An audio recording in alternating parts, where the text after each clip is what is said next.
Um, Folks, thank you very much for coming on the Zoom tonight. I just want to say, firstly, thank you for being a member of the party. We are about to enter the most critical time of the Parliament, and that is to scare you in terms of how immediate this could be. In 40 days' time from today, we're expecting the Prime Minister to call a general election. So where the working assumption of Rishi Sunak is that it will be in the second half of the year, the working assumption of the Labour Party is that we listen not to what he says, but we look at what he's doing. Now, that's really important because the party is convinced that we're facing a general election on the 2nd of May, not the 14th of November. And because of that, as a party, we are asking everybody from frontbenchers like myself to target battleground seats like Plymouth Moorview, which is the target seats where we're asking nearly all the seats in Devon to support, to every other non-battleground seat to be ready for an election to be called the week starting the 18th of March. Now, that means a couple of things. The first is it's not a May election, it's a March election. That doesn't mean polling day is in March, but it does mean that we could well be into the intensity of a short campaign in March. What it also means is, as a party, we must be ready and fighting a general election as if it is today. Because whether it is going to be called the week starting the 18th of March or whether it will be called in the autumn, a general election is not far away. And the arguments we must make to win that election need to start being put now. Now, there's a couple of things I want to get across in the brief moments. The first one is what you can do to help. The second one is what the National Labour Party is trying to do and achieve. And the third one is what the Tories are. Let me start with the Conservatives. The Conservatives want this general election to be a referendum on Labour. They don't want to talk about their record because their record is pretty rubbish. They don't want to talk about leadership because they keep chopping and changing their leaders. And the leadership that Rishi Sunak is showing at the moment is not one that leads by example. So the only thing they have left in their armoury is to scare people about what a Labour government could do. That's why you will hear the Tories making divisive cases around culture war. I was in the House of Commons today for Prime Minister's questions. I'm not sure if some of you have caught it today or seen it in the news. After the pleasantries wishing the King a speedy recovery from his cancer diagnosis, Keir Starmer acknowledged Brianna Gay's mum, who was in the gallery. For some people that don't know, Brianna was a young trans woman who was murdered. And he praised the courage of Brianna's mum for not only the way she has held herself and her family together through something utterly appalling, but the way that she has reached out to the parents of her daughter's killers to try and have a conversation with them, to build bridges, to show that hate doesn't have to win. I mean, an incredible, courageous example at a time where you must be truly, truly hurting.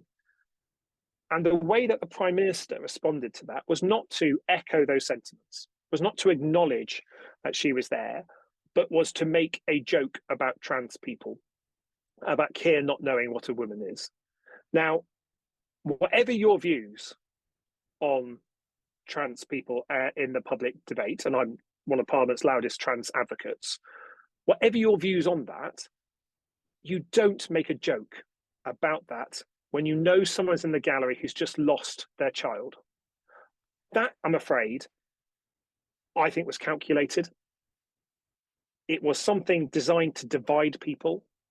And that is just the start of what we should expect from the Conservatives. They will be using culture wars more. They will pretend that they haven't put up taxes to the highest rate in 70 years. They will scare people by saying, £28 billion a year green investment, as long as fiscal conditions allow, will somehow produce bad effects when we know it will motor the economy, cut carbon emissions, cut energy bills, and get us back on track to giving a planet over to our children that they can live on. They will divide us. They will attack, attack, and attack.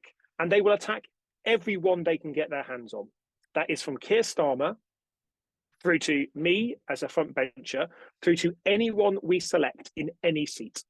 So whoever is selected in your constituency, they will be Keir's chosen person, a leading candidate, a favourite to win if the Tories have dirt on them. And we'll know when they've got dirt on them because it'll be the front page of the Sun or the front page of the Daily Mail. So the party's going through a process of making sure whoever stands for Labour at this election, if you are standing to be a Labour MP, we will make sure that the Tories have nothing to attack you on. And that's important because it's not fair on the candidates, it's not fair on the party if we put people up who we know the Tories will find dirt on and attack. That's what the Tories will do. What is Labour going to do? We have to set out a positive vision for the country that recognises that people are scared. People have lost faith in politics being the agent of change, have lost faith in Westminster being a place that we send good people to in pursuit of public service and the noble ideals of making our country better. We've got to be positive, but at the same time, we have to be absolutely relentless that if they come at us, we will fight fire with fire. Because this election matters and we need to be robust in defending our principles. But we have to give that some hope. Now, that is hope that we can tackle the climate crisis, hope about building more homes so people will actually be able to afford to get on the property ladder. Hope that farmers will be able to sell their produce without the barrel load of paperwork that they've inflicted on farmers and fishers since Brexit. There are things that we've got to make a positive case for. Now, you will have seen our 5 missions. And bonus point, Laurie, it's always a good pub quiz afterwards. If you can get your members to name all 5 of them along the way, I won't give answers away. But those 5 missions are based on 2 foundations. The first is credibility on the economy. If we're not credible on the economy, people will not vote for us, no matter how good our NHS or education policies are. The second is national security. Now, I'm a Devonport MP. I talk about the military a lot. I also know that if we're not trusted to keep our country safe, people will not vote for us. So that is why we are making a robust case, not only about keeping our streets safe, halving violence against women and girls, getting the worst knives off our streets, investing in 13,000 extra police and PCSOs to deal with the fact that the Tories have cut frontline policing. And many of those police officers they've actually replaced are doing desk jobs, not on the street jobs. But we need to make the case about national security as well. And that issue matters in the Southwest because of the proximity of forces communities in every single one of our constituencies. So those 2 foundational blocks build the platform that we can then talk about our missions. And that is the opportunity to frame not just a policy, but a longer term ambition about addressing the country's ills, about getting to a better place. Now, what can you do as a member? And I've got a couple of asks for you here. The first is that we need to support those seats where we can win. Labour has 126 battleground seats, as we call them. These are quite ambitious seats. These are not easy wins. There are some that only have a majority of a couple of hundred, but there are others that have majorities of over 10,000.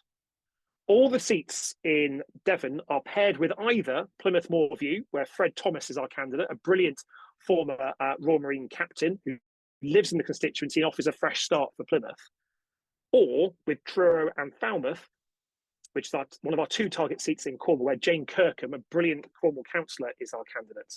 Now, those 2 seats need our help.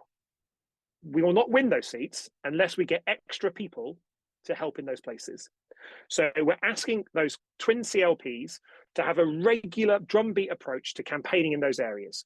Now, importantly, I'm not going to tell you you can't campaign in your area. The National Party has a different view on this. My view is I'm not going to tell you not to campaign in your area. I want you to build your campaign team. I want you to get people enthused by the idea of change. And the easiest way of doing that is not saying, can we put you in a car for an hour and take you to Plymouth? The easiest thing is, could you deliver this to your street? Oh, thank you so much for doing that. By the way, we're taking a car to Plymouth. Would you like to join us? right? It's about building a campaign team and making sure that everyone that we deploy to Plymouth Moorview knows how to canvass, can easily fit in with the canvass model that we've got in Plymouth, and feels confident that on the doorstep, be it on polling day or any day leading up to it, when someone says, why should you vote Labour? You've got, well, Fred's brilliant. He's a Royal Marine captain. He lives locally. He's a fresh start. That's the three messages we want people to know in that area. Now, that's really important because without extra help, we're not going to get there. Now, there will be seats that we win on swing. I don't know which ones those are. The electoral calculus is not your friend. Neither are MRP polls, okay?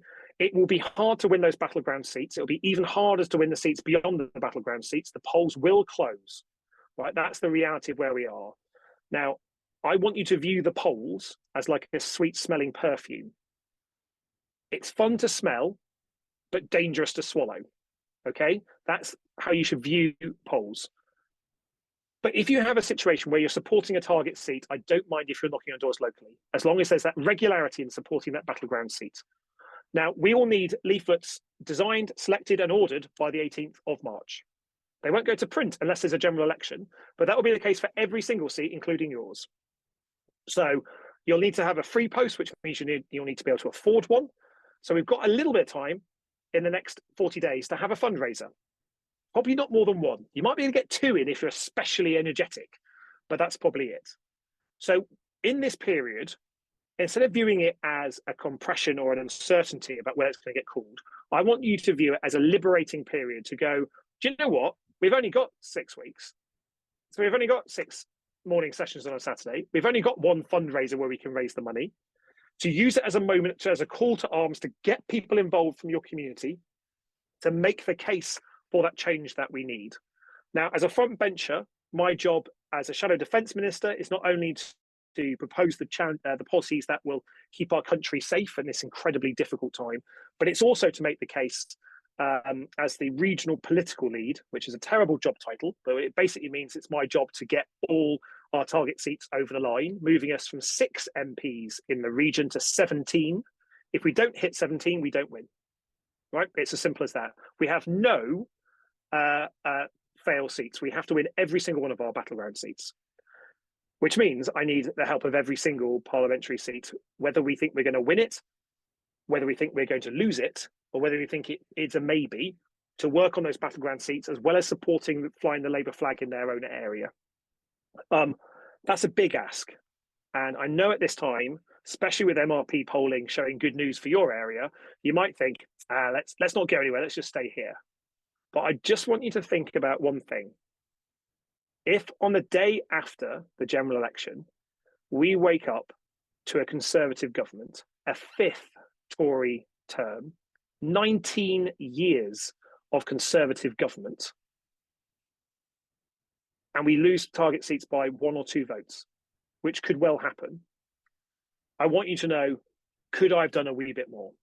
And I want everyone to get to 10 o'clock and be utterly shattered on polling day. I want us to work our little socks off to get a Labour government.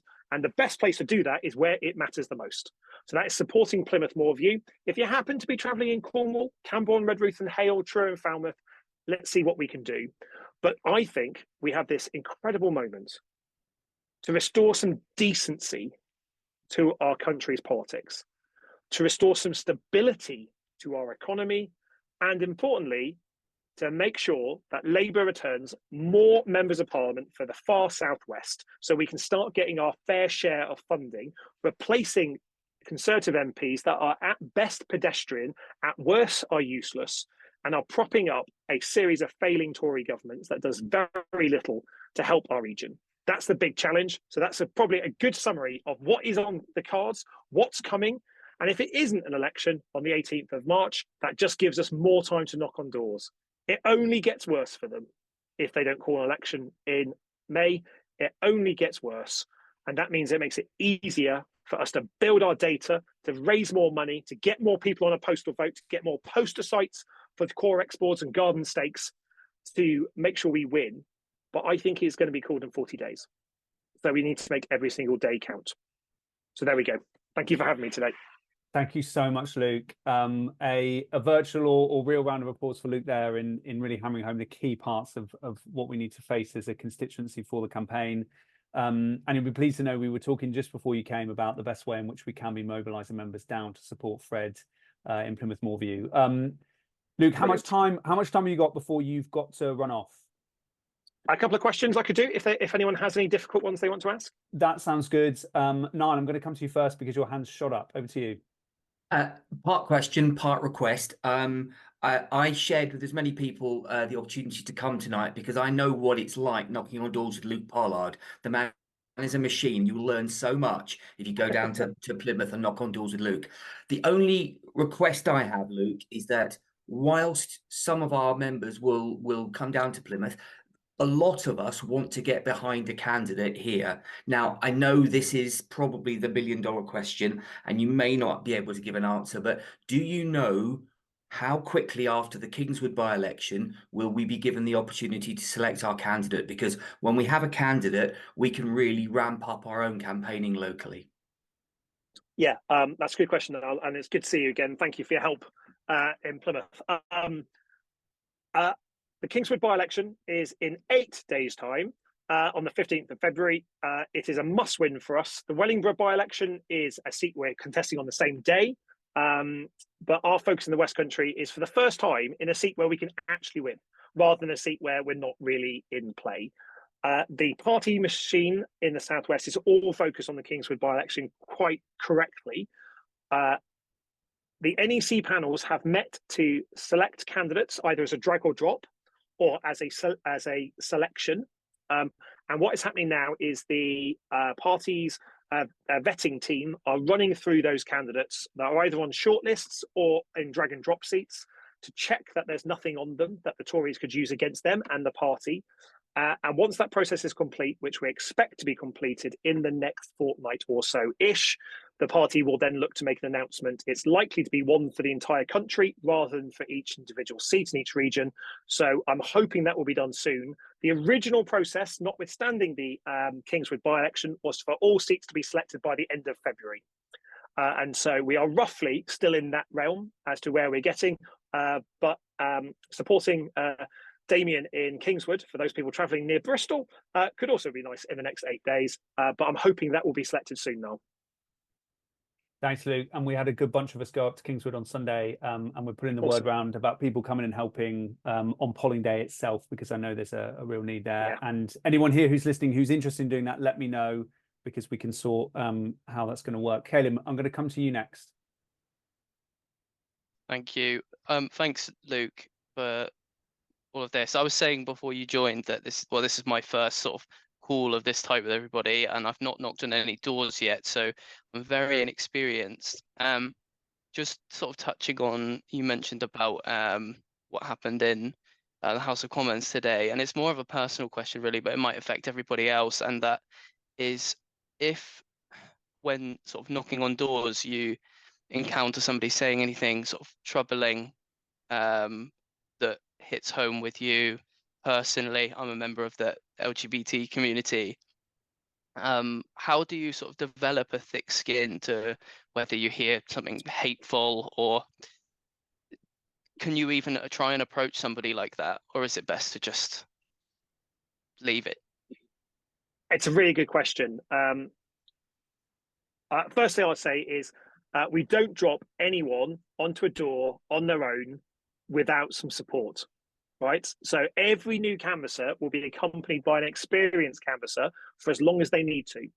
What you find when you're door knocking is that most people are just busy, right? They're just busy with their day.